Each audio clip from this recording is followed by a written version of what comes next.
Buonasera da Sicilia 24, questi titoli del nostro telegiornale.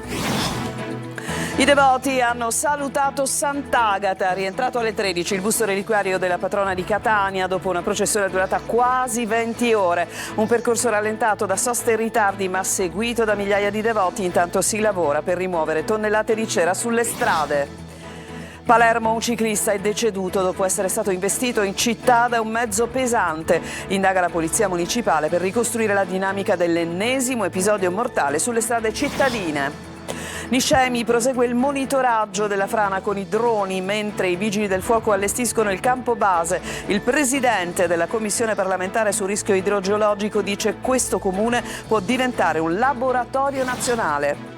Ponte sullo stretto di Messina, il Consiglio dei Ministri ha confermato l'intenzione di realizzarlo, ma sulla scelta dell'esecutivo scoppia una nuova bufera politica. Il report di Legambiente sulla raccolta differenziata boccia in parte la Sicilia, maglia nera per Palermo e Catania, dati positivi per Messina, comune virtuoso rifiuti free. Calcio domani alle 17:15, Palermo in campo al Barbera contro l'Empoli, probabile l'esordio dell'ultimo arrivato Dennis Johnsen. Serie C, venerdì di riposo per il Catania che tornerà ad allenarsi domani mattina in vista della gara interna contro l'Audace Cerignola del 10 febbraio.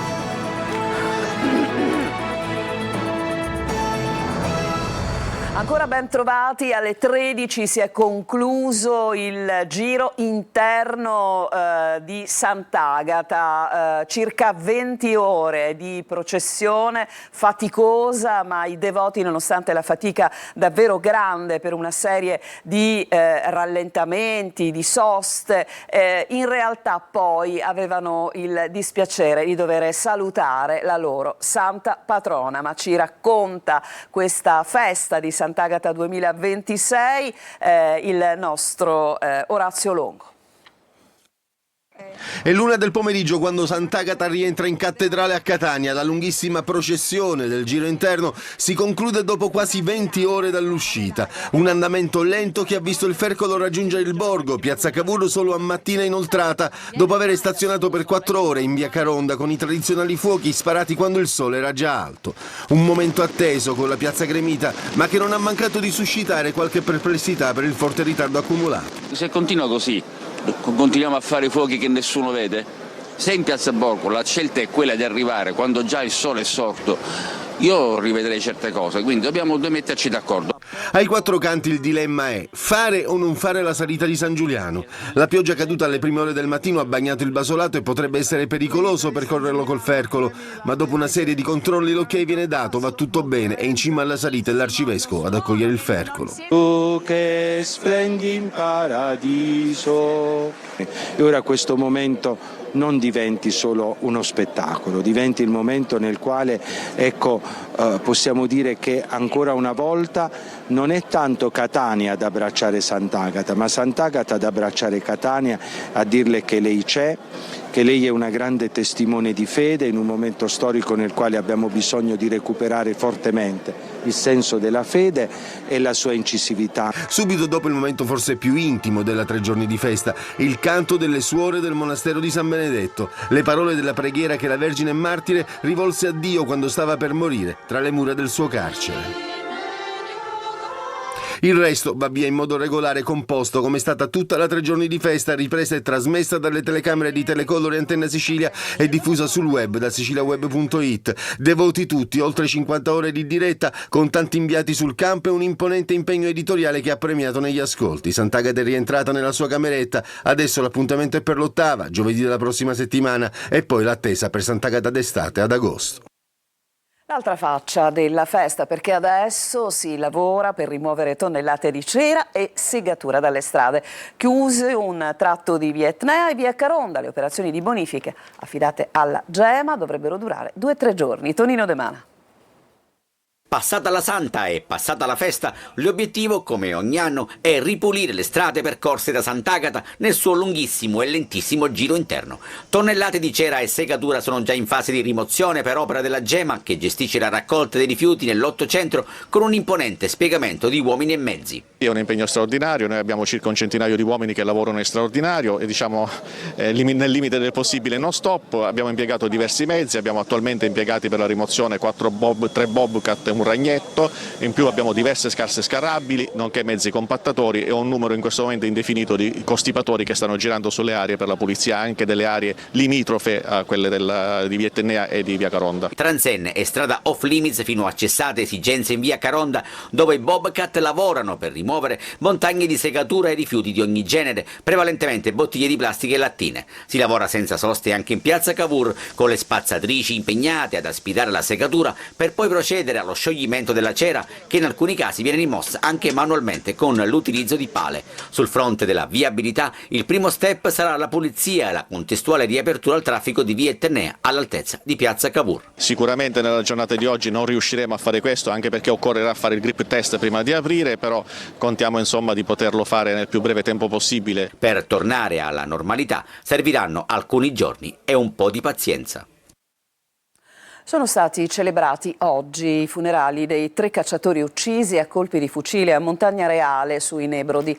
A Patti, nel Messinese, una folla commossa ha dato l'ultimo saluto ad Antonio Gatani, 82 anni, mentre a San Pierniceto si sono svolte col rito dei testimoni di Geova le esequie dei fratelli Giuseppe e Devi Spino, di 43 e 25 anni. Il dramma ha scosso profondamente l'intero comprensorio dei Nebrodi, mentre la procura di Patti prosegue le indagini. Durante l'omelia il celebrante ha invitato alla preghiera e alla riflessione, ricordando la vita delle vittime e il dolore delle comunità coinvolte. Adesso andiamo a Palermo, strade insanguinate. Un ciclista è stato infatti travolto e ucciso da una motrice in pieno centro. Il secondo incidente mortale nel giro di pochi giorni. Tonino De Mana.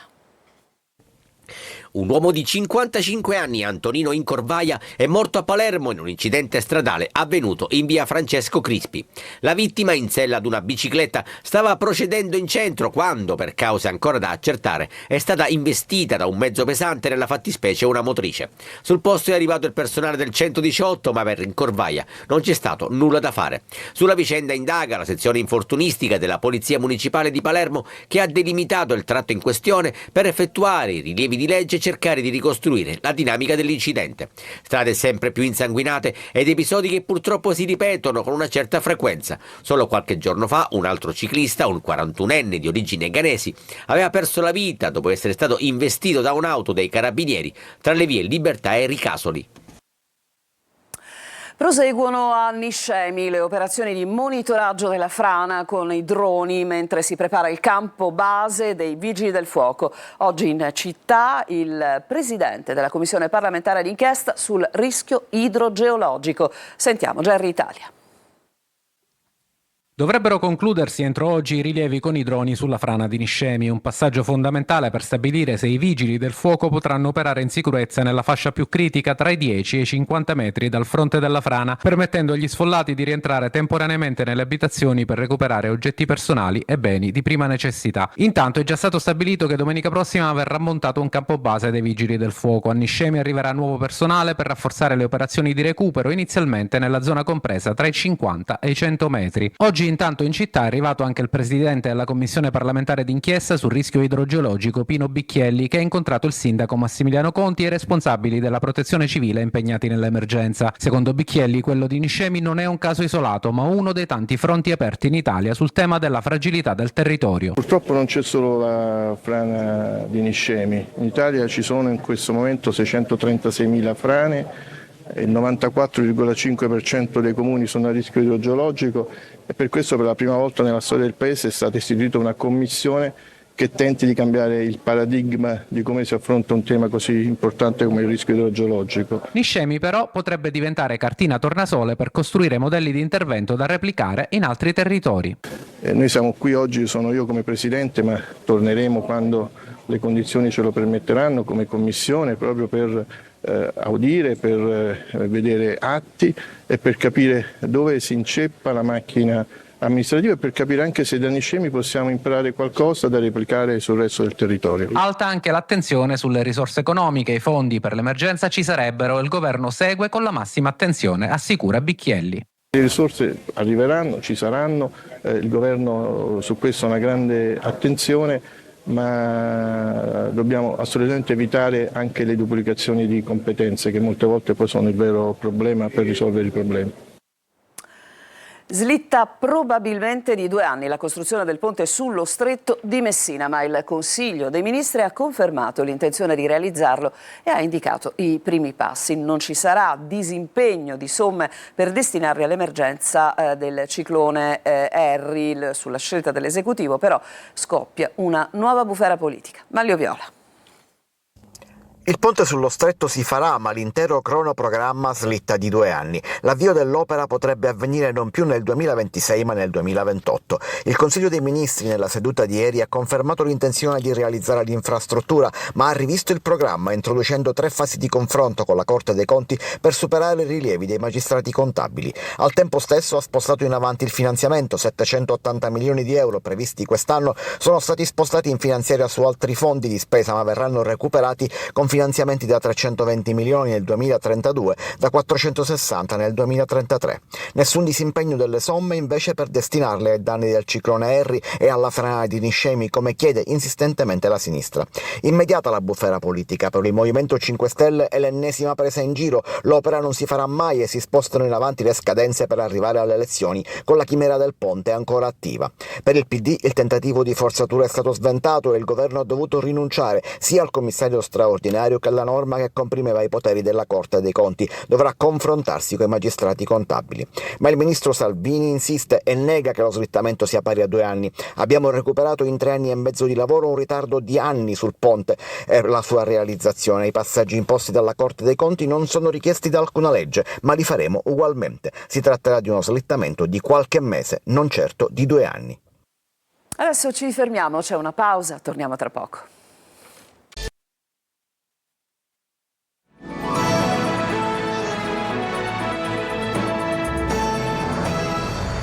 Seconda parte del nostro telegiornale. I carabinieri di Catania hanno fermato un 27enne che aveva nascoste addosso 2 dosi di cocaina e 2.000 euro. Da una perquisizione domiciliare i carabinieri hanno scoperto nella sua abitazione a Vaccarizzo, nel Catanese, quasi 1 chilo di cocaina nascosta nel cassetto di un mobiletto della cucina. La droga sul mercato avrebbe fruttato guadagni per più di 50.000 euro alle organizzazioni malavitose sul territorio. Ed è allarme dipendenze in Sicilia, soprattutto tra giovani e minori, da internet all'alcol, dalla cocaina al crack. 17.000 i pazienti presi in carico dai SERD nell'isola. Veronica Barbarino. Dipendenza da internet e videogiochi, dipendenza affettiva, ludopatia, abuso di alcol, cocaina e crack. Sono le nuove forme di disagio, con capofila alcol e sostanze stupefacenti, in crescita soprattutto tra i giovani.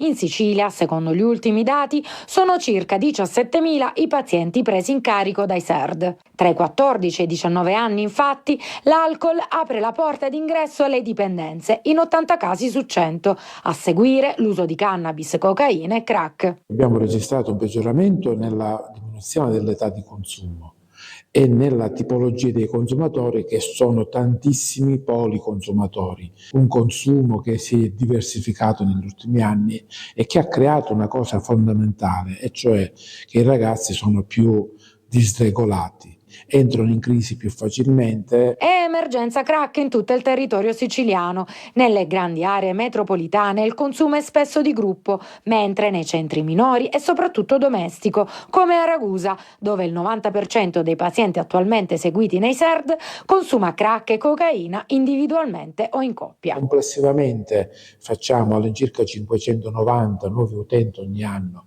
I numeri vedono negli ultimi anni un aumento importante di minori e questo aumento di persone che richiedono il nostro aiuto per cocaina e crack, che non c'è stato mai. Un quadro poco rassicurante, dove però prevenzione, presa in carico precoce tra SERD, centri di pronta accoglienza e comunità terapeutiche possono fare la differenza. E veniamo al report di Legambiente sulla raccolta differenziata in Sicilia. Sicuramente non va bene, bocciata in maglia nera, anzi per Palermo e Catania, mentre Messina è la prima nell'isola per numeri e la sesta in Italia. Marco Gullà.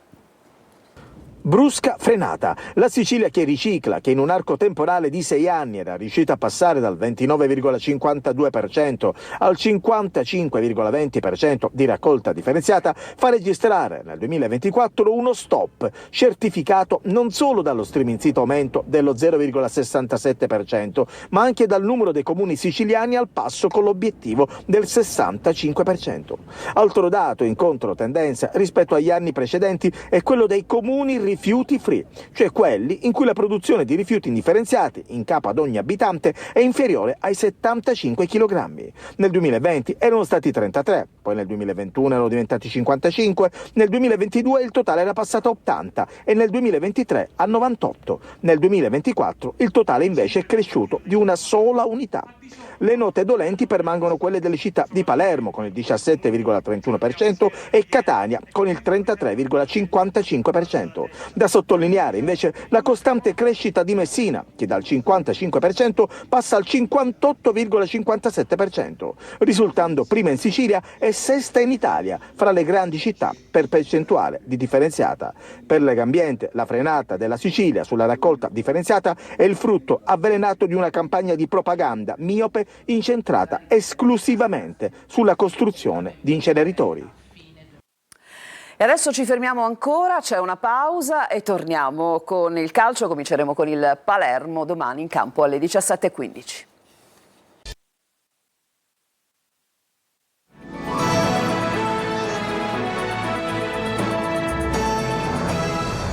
E siamo al calcio. Domani alle 17:15 Palermo in campo al Barbera contro l'Empoli. Probabile l'esordio dell'ultimo arrivato Dennis Janssen, il servizio. Continuità è quella che il Palermo vuole perseguire per mettere pressione alle prime in classifica. Domani pomeriggio contro l'Empoli al Barbera i rosenero vogliono centrare un'altra vittoria per approfittare dello scontro diretto tra prima e seconda della classe, Frosinone-Venezia. Al Barbera ci sarà anche il ritorno da ex di Alessio Dionisi, tecnico dei toscani. Per lui è eufemismo questo, non ci sarà una grande accoglienza. Inzaghi sa bene che febbraio è un mese cruciale per il campionato. Il Palermo è ancora aggrappato al treno della promozione diretta, ma non può permettersi passi falsi. Subito spazio al principale rinforzo del mercato invernale. Janssen è pronto a fare il suo debutto da titolare, favorito dall'assenza per squalifica di Palumbo. Magnani dovrebbe rientrare tra i convocati. In settimana è tornato ad allenarsi con il gruppo. Ancora ai box invece Rui Modesto fermo per un problema fisico. Il suo rientro è previsto tra una decina di giorni. Assieme a Janssen sulla tre quarti dovrebbe esserci Gyasi in leggero vantaggio sull'Eduaron. In difesa conferma per il trio Peda, Bani e Ceccaroni. Empoli con Ilie, Spendi e Popov in avanti. Domani fischio d'inizio alle 17:15. Un altro bel banco di prova, è complicato come tutte le partite in Serie B, però insomma dobbiamo dare continuità alla prestazione di Bari, dove la squadra chiaramente è cresciuta, ha interpretato la partita come piace a me e domani davanti alla nostra gente dobbiamo ripetere lo stesso tipo di gara. E oggi è stata una giornata di riposo per il Catania, che tornerà ad allenarsi domani mattina in vista dell'appuntamento di campionato al Massimino contro l'Audace Cerignola. Sergio Colosi. Venerdì di insolito riposo per il Catania. Il rinvio del derby contro il Trapani a mercoledì 18 febbraio ha spinto il tecnico toscano a cambiare programma. Così la squadra tornerà ad allenarsi sabato, proseguirà domenica e lunedì la rifinitura. 3 sedute di mattina in vista dell'incontro di martedì prossimo alle 20:30 al Massimino con l'Audace Cerignola. Per il Catania il Tour de Force, turno infrasettimanale compreso, è soltanto rinviato di qualche giorno rispetto alle altre formazioni. I rossazzurri infatti sabato 14 febbraio giocheranno il derby al De Simone con il Siracusa, prima di quello casalingo contro il Trapani, due avversari disperati in attesa delle rispettive penalizzazioni. Complessivamente 3 sfide in 9 giorni per chiarire meglio il futuro e mettere in pratica la voglia di riscatto maturata nello spogliatoio dopo lo stop di Potenza con il Sorrento. Catania è chiamato a riprendere la corsa in attesa degli scontri diretti di marzo.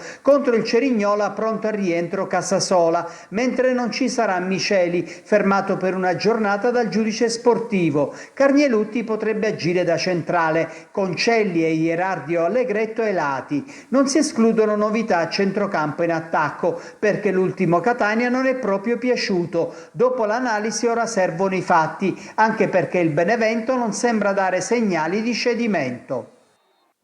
E con questo servizio si chiude questa edizione di Sicilia 24. Grazie a tutti per averci seguito. Buona serata.